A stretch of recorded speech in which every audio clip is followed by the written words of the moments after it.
এটি এলেনসওয়ার্থ নামের এক শহরের গল্প, যেখানে আমরা দুই ব্যক্তিকে দেখি যারা শহরে একটি বিশাল কবর তৈরি করছে। এই কবরটিতে তারা একই সময়ে অনেক মানুষকে দাফন করেছে। আসলে এলেনসওয়ার্থে একটি মহামারী ছড়িয়ে পড়েছে, যার কারণে লোকেরা অসুস্থ হয়ে মারা যাচ্ছে। এই মহামারী দ্রুত মানুষের মধ্যে ছড়িয়ে পড়ছিল এবং যারা আক্রান্ত হচ্ছিল তাদের একটি সেলে বন্দি করা হচ্ছিল, যাতে তারা সেখানে মারা যায় এবং মহামারী যাতে আর না ছড়ায়। এই মহামারীর কারণে শহরের মেয়রও মারা যায়, যা পুরো শহরে বিশৃঙ্খলার সৃষ্টি করে। শহর চালানোর জন্য তাদের দ্রুত একজন নতুন মেয়রের প্রয়োজন ছিল, যার জন্য তারা একজন জাদুকরকে বেছে নেয়, কারণ তারা বিশ্বাস করেছিল যে জাদুকর তার জাদু ব্যবহার করে সব সমস্যার সমাধান করবে। এই মহামারীর সাথে সবাই হেনরি নামক এক জাদুকরের পোশাক পরতে প্রস্তুত ছিল, কিন্তু পুরনো মেয়রের সহকারী ফ্র্যাঙ্কলিন সবাইকে বলেছিল যে এই মহামারী হেনরির জাদুর জন্য যে ছড়ায়নি এর কোনো প্রমাণ নেই। এটি সম্ভব যে মহামারী জাদুকরের মাধ্যমেই ছড়িয়েছে, যাতে মেয়র মারা যায় এবং নতুন মেয়র হিসেবে তাকে নির্বাচিত করা হয়। কিন্তু হেনরি ও শহরের কেউই ফ্র্যাঙ্কলিনের কথায় গুরুত্ব দেয়নি। হেনরি সবাইকে জানায় যে যদি তোমরা আমাকে দ্রুত মেয়র না বানাও তাহলে আরও বড় ক্ষতি হবে। এরই মধ্যে হেনরির একটি মেয়ে ছিল, যার হাতে একটি ক্ষতচিহ্ন ছিল, যার মানে সেও এক মহামারীর শিকার হয়েছিল এবং শীঘ্রই সে মারা যাবে। এটি দেখে হেনরি বলে, এবার যথেষ্ট হয়েছে, আমি এর চিকিৎসা করব। সে সিদ্ধান্ত নেয় যে এই মহামারীকে তার জাদু দিয়ে শেষ করবে এবং শহরের সবাই তাকে সমর্থন করতে প্রস্তুত ছিল। পরের দৃশ্যে হেনরি আর তার জাদুর মাধ্যমে মহামারী শেষ করে, কিন্তু এত শক্তিশালী জাদু ব্যবহারের পার্শ্ব প্রতিক্রিয়ার কারণে তাদের সামনে একটি নতুন সমস্যা তৈরি হয়। হেনরির জাদুর কারণে শহরে একটি বিশাল দৈত্য আসে, যা সে নিয়ন্ত্রণ করতে পারেনি।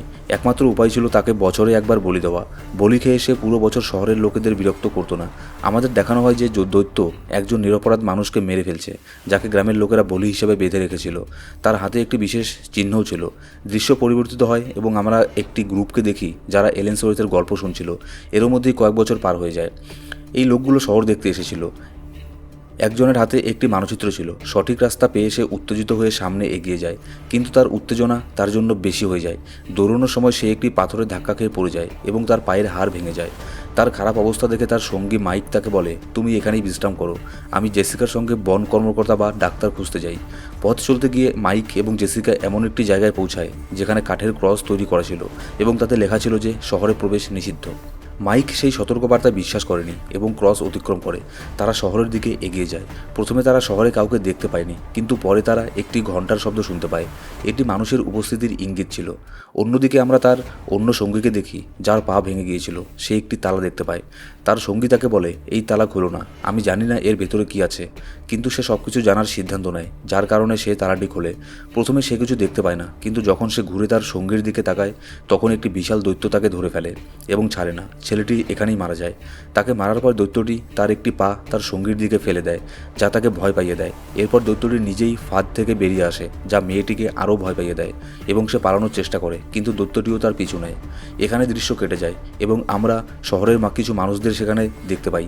আশ্চর্যজনকভাবে এত বছর পরেও হেনরি এবং শহরের সব মানুষ আগের মতোই ছিল।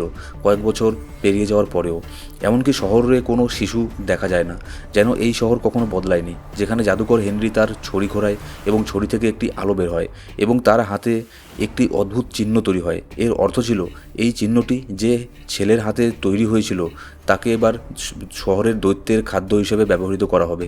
হেনরির মেয়ে খুব রেগে যায় এটা দেখে। সে বলে, এটি বন্ধ করো, আমাদের শহরের মানুষদের একে একে ওই দৈত্যের জন্য বলি দেওয়া হচ্ছে। আমাদের এমন একটি উপায় খুঁজে বের করতে হবে যাতে সবাই তার খাদ্য না হয়, আমরা যেন এর থেকে উদ্ধার পাই। দৃশ্য কেটে যায় এবং আমরা দেখি যে বড় দৈত্যটি তার সঙ্গীকে মেরে ফেলেছে। যেখানে জেসিকা এবং মাইক হেনরির সঙ্গে দেখা করে, তিনি বলেন, তোমাদের এত তাড়াতাড়ি আমাদের শহরে আসা উচিত ছিল না। হেনরি এলেন্সফোর্ড শব্দটি শুনে অবাক হয়ে যায়। মাইক হতবাক হয়ে যায়। সে বিশ্বাস করতে পারছিল না যে সেই শহরের মধ্যে রয়েছে যেখানে লোকেরা গল্প লেখে। সেটা শুধুমাত্র একটা গল্পের শহর, যার বাস্তবে কোনো কিছু নেই। কিন্তু তারা আসলেই যে সেই শহরের মধ্যে চলে এসেছে এটা তারা বাস্তবে কল্পনা করতে পারছিল না। সে গল্প শুনেছিল এবং সে জানতো যে তার জীবনে বিপদ রয়েছে, তাই সে পালানোর সিদ্ধান্ত নেয়। কিন্তু তার আগেই হেনরির দেহরক্ষীরা তাকে ধরে ফেলে। তাকে জেলে নিয়ে যাওয়া হয়, যেখানে সে সেই ছেলেটিকে দেখে যাকে হেনরি বলির জন্য নির্বাচিত করেছিল। যখন মাইক তাকে জিজ্ঞেস করে, তুমি এখানে কি করছো, তখন সে বলে, আমাকে বলির জন্য নির্বাচিত করা হয়েছে যাতে আমার শহরের লোকেরা শান্তিতে বাঁচতে পারে। অন্যদিকে ফ্র্যাঙ্কলিন হেনরির মেয়ের পক্ষ থেকে হেনরির সঙ্গে কথা বলতে আসে। তিনি হেনরিকে জিজ্ঞেস করেন, আপনি এই দুই যুবকদের সঙ্গে কি করবেন? হেনরি বলেন, তাদের আমি বলি দেবো। ফ্র্যাঙ্কলিন এবার আশ্চর্য হয়ে যায়। ফ্র্যাঙ্কলিন ভেবেছিল যে হেনরির জাদুর ছড়ি মানুষদের বলির জন্য নির্বাচন করে, কিন্তু আজ তিনি জানতে পারলেন যে হেনরি নিজেই মানুষদের বলির জন্য নির্বাচন করে। এটি জানার পর তিনি হেনরিকে বললেন, আমার মনে হয় তুমি এটি মেয়র হওয়ার জন্য জাদু করেছো, কিন্তু তুমি সেই জাদুকে নিয়ন্ত্রণ করতে পারোনি, আর সেই কারণেই আমরা এই দৈত্যের অভিশাপে পড়েছি। না, আমরা এই দৈত্যের অভিশাপে পড়েছি তোমার জাদুর কারণেই। অন্যদিকে হেনরির মেয়ে রেগে যায় এবং যাওয়ার আগে তার বাবার জাদুর একটা বই চুরি করে নিয়ে যায়। সে বই থেকে জানতে পারে যে এই মহামারী তার বাবার কারণেই ছড়িয়েছে। দৃশ্যটি এখানেই কেটে যায় এবং আমাদের দেখানো হয় যে বলির চিহ্নটি এখন ছেলেটির হাত থেকে চলে গিয়ে মাইকের হাতে চলে গেছে। এই কারণে অন্য ছেলে মাইকের সম্ভাব্য মৃত্যু দেখে খুব রেগে যায়। জেসিকাও কাঁদতে শুরু করে, কারণ মাইক আজ মারা গেলে তাকে কাল মরতে হবে। গ্রামের লোকেরা মাইককে নিয়ে যায় এবং তাকে ক্রুশবিদ্ধ করে বেঁধে রাখে, কিন্তু মাইক ভাগ্যবান ছিল, কারণ সত্যি জানার পর হেনরির মেয়ে প্রথমে কারাগারে আসে এবং তার বন্ধু ও জেসিকাকে বাঁচায়। এরপর তারা সবাই মাইককে বাঁচাতে যায়। রাক্ষসটি তখন মাইকের সামনেই ছিল। তারা মাইককে শৃঙ্খল থেকে মুক্ত করে পালিয়ে যায়। রাক্ষসটি যখন ক্রুসের সামনে আসে তখন সে খুব রেগে যায়, কারণ সেখানে কেউ ছিল না তার বলির জন্য। সে খুব রেগে গিয়েছিল এবং তার রাগ মানে ছিল যে সে পুরো শহরটিকে ধ্বংস করে দেবে, পুরো শহরটি গ্রাস করে নেবে। পালিয়ে যাওয়া লোকেরা হেনরির মেয়ে, তার বন্ধু মাইক এবং জেসিকা একটি বিশেষ সীমান্তে বসেছিল। হেনরির মেয়ে জেসিকা এবং মাইককে বলল, তোমরা দুজন এই সীমানা পেরিয়ে পালিয়ে যাও, তোমরা বেঁচে যাবে, কিন্তু আমরা এই সীমা পেরোতে পারবো না, কারণ আমরা একটি জাদুর মধ্যে আটকে পড়েছি। তারা তাদের পেছনে থাকা রাক্ষস সম্পর্কে বলছিল। রাক্ষসের ক্রোধ দেখে জেসিকা বিভ্রান্ত হয়ে পড়ে এবং তার জীবন বাঁচাতে গিয়ে পড়ে যায়। হেনরির মেয়ের বন্ধু তাকে সাহায্য করে এবং তাকে সীমারেখা পার করে দেয়, যার ফলে সে নিজেই পুড়ে ছাই হয়ে যায়। রাক্ষসটি এখনও জেসিকার পিছনে ধাওয়া করতে চেয়েছিল, কিন্তু তা পারল না। সে একটি জাদুর মধ্যে আটকে পড়ে গিয়েছিল। হেনরির মেয়ে রাক্ষসটিকে দেখার পর অদৃশ্য হয়ে যায়। পরের দিন সকালে যখন শহরের সব মানুষ ঘুম থেকে উঠল, তারা দেখল যে তাদের বলি সম্পূর্ণ হয়নি। শুধু তাই নয়, হেনরিও শহরে ছিল না। এটি একটি বড় বিপদ ছিল। তাই হেনরির সহকারী ফ্র্যাঙ্কলিন সবাইকে হলের মধ্যে একত্রিত হওয়ার জন্য বলে। আসলে হেনরি তার মেয়েকে খুঁজতে জঙ্গলে গিয়েছিল। এখানে মাইক এবং জেসিকা সিদ্ধান্ত নিয়েছিল তারা নিকটস্থ পুলিশ স্টেশনে যাবে এবং নিজেদের জীবন বাঁচানোর জন্য পুলিশের সঙ্গে এখানে ফিরে আসবে। বন্ধুরা, এখানে জঙ্গলে দেখানো হয়েছে যে হেনরি তার মেয়েকে খুঁজে পেয়েছে, কিন্তু সে খুব রেগেছিল। সে তাকে বলে, আমি জানি এটা সব তোমার কাজ, তোমার জাদুর কারণে সেই রাক্ষস আমাদের জীবন নিতে চাইছে। যখন হেনরি তার দিকে এগিয়ে যায় তখন তার মেয়ে তাকে সাহায্য করে। তার কোমরে থাকা একটি লকেট তার জাদুর ছড়ি ফেলে দেয়। এর মানে সে তার বাবার জাদুর বই থেকে কিছু জাদু শিখেছে। তার বাবাকে জঙ্গলে একা ফেলে হেনরির মেয়ে এসে শহরে ফিরে আসে এবং ফ্র্যাঙ্কলিন ও শহরের মানুষদের বলে, আমাদের এটা করার প্রয়োজন নেই, আমরা রাক্ষসকে ভয় পাচ্ছি, কিন্তু আমরা শীঘ্রই সেই রাক্ষসের হাত থেকে মুক্তি পাবো। আমাদের শুধু একটি বড় পরিকল্পনা করতে হবে এবং একসঙ্গে কাজ করতে হবে। তবে তার আগে আমাদের নিজেদের রাক্ষসের হাত থেকে রক্ষা করতে হবে। তাই আমি আপনাদের সবার কাছে অনুরোধ করছি, সবাই একটি মোমবাতি জ্বালান এবং একটি মন্ত্র পাঠ করুন।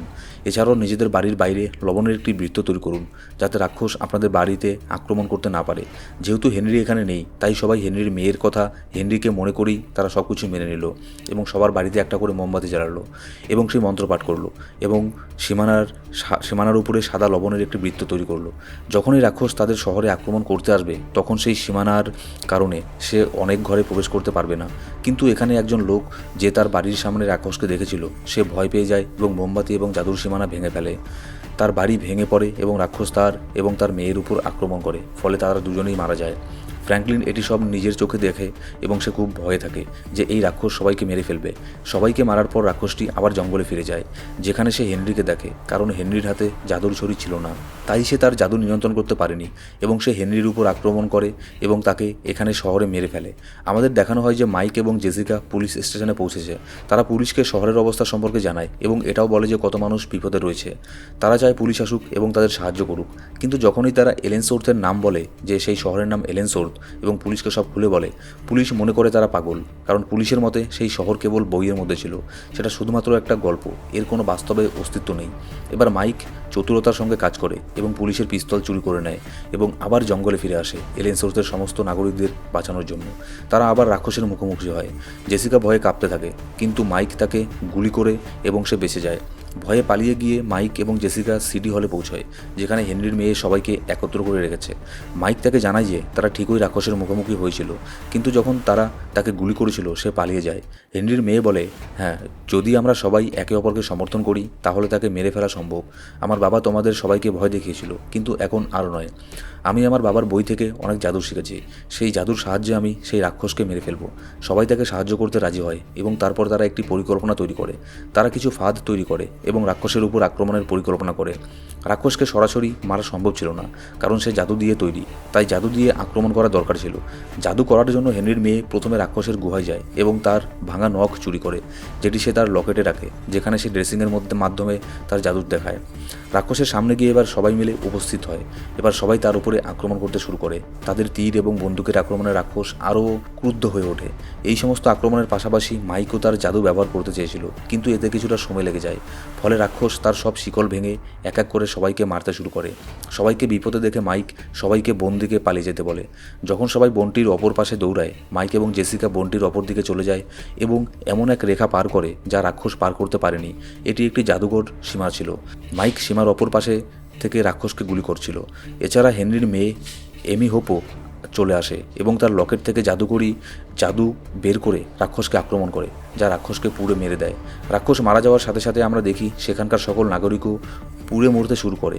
আসলে তারা একটি টাইম লুপে আটকে পড়েছিল। সেই শহরের সবাই একে একে অদৃশ্য হয়ে যাচ্ছিল। সেই শহরের সব কিছু, সিটি হল, বাড়িঘর, বন জঙ্গল, সব কিছু একে একে যেন অদৃশ্য হয়ে যাচ্ছিল, কারণ তাদের বাস্তবে কোনো অস্তিত্বই নেই। তারা একটি টাইম লুপের মধ্যে আটকে পড়েছিল, যার কারণে তাদের সময় বদলায়নি এবং তাদের শহরও বদলায়নি। অনেক বছর ধরে তারা এমনই ছিল যেন তাদের কোনো ভবিষ্যৎ ছিল না। তারা সাধারণ মানুষের তুলনায় বেশি সময় বেঁচেছিল। তাই রাক্ষসের মৃত্যু ঘটার সাথে সাথে তাদের অভিশাপও শেষ হয়ে যায় এবং সময়চক্রও শেষ হয়ে যায়। সেই বিশ্বের সকল মানুষ মারা যাওয়ার সাথে সাথে এই সকল লোকও পুড়ে মারা যায় এবং এটি কেবল বইয়ের মধ্যেই সীমিত থাকে, যা এর সম্বন্ধে কেউ জানতে পারে না। এই গল্প এখানেই শেষ হয়ে যায়।